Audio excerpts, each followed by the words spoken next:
Welcome to episode 562. Mike Cannon-Brookes and Scott Farquhar, richest self-made billionaire from Australia. 12 lessons. This is an outline of episode 562, lesson 1 to lesson 6.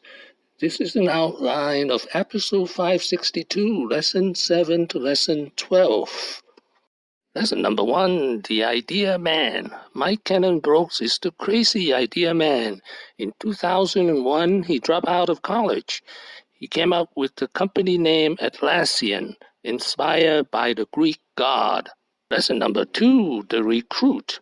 Mike sent out emails to his friends in the computer science department in the University of New South Wales. Scott Farquhar was the only one who responded. Lesson number 3, the first mistake. The first mistake was trying to build a company on tech support because they were working for a Swedish software firm for a while. Very quickly, they realized that did not work. They quickly pivoted. Now they're going to build software products. Sure. So we have a few rather controversial ones. So open company, no bullshit has always been a very big motto inside the company. Yeah. And lesson number 4, the headwinds. There were 2 headwinds. First, 2002 was the death of IT depression. It was the season of despair. Second, both founders have no experience and no money. Lesson number 5, they learned to bootstrap. With no venture capitalist and no angel investor in Australia, which is natural because Australia has zero software tradition. The 2 bootstrap. First, they used $10,000 from the credit card. Second, they survive on ramen noodles.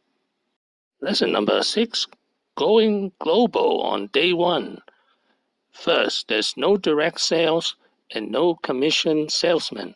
Second, 100% online sales, which fortunately in 2002 means going global.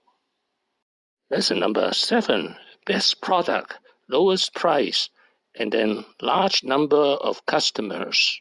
We founded the company on the premise that great products can and should sell themselves, and efficient customer acquisition at scale. We begin by building a great product that can sell itself. We keep prices low to reach the largest market possible. This means we pursue a large volume of customers each day. Lesson number 8, try free, buy later. Well, now 2 guys started a software company in a garage. It's not revolutionary. What is revolutionary is try free, buy later.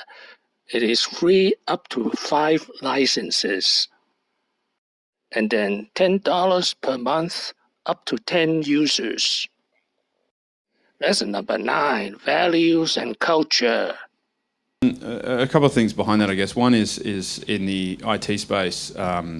It's probably the most brutal war for talent that we've ever been in. And I don't know if any industries, I'm sure other industries have been in similar spots, but at the moment, finding the guys who can do the dance, if you like, in terms of programming and the visuals, all that sort of thing, is incredibly globally competitive.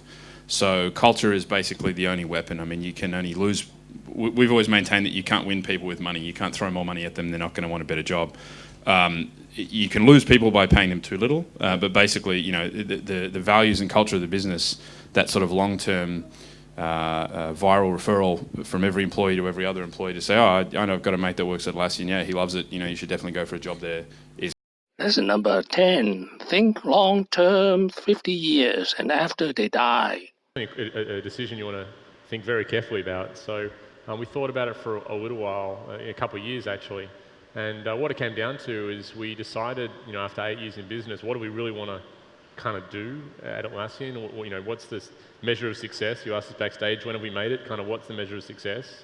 And for us, the measure of success is if you can build a company that's around in 50 years' time. Because there's plenty of big companies, but there's very few companies that sort of stand the test of time, and even fewer in technology. Well, firstly, you've got to focus on culture. So, you know, I'm not going to be around in 50 years' time, and Mike probably won't be around, and, you know, our products will look really different in 50 years' time. You give him 10 years? Lesson number 11, heart and balance.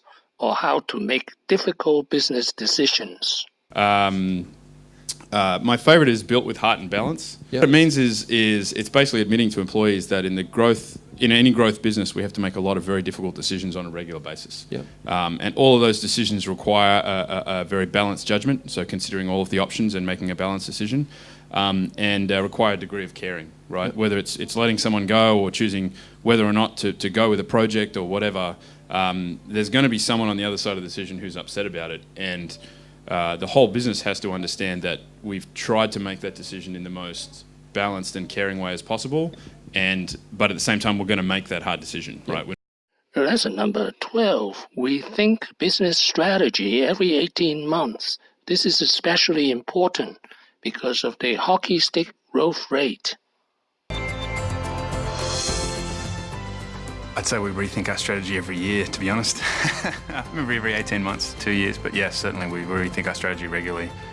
Technical world changes so quickly that we have to. Thank you for watching. Please subscribe and leave your questions and comments below. Wishing everyone peace and prosperity.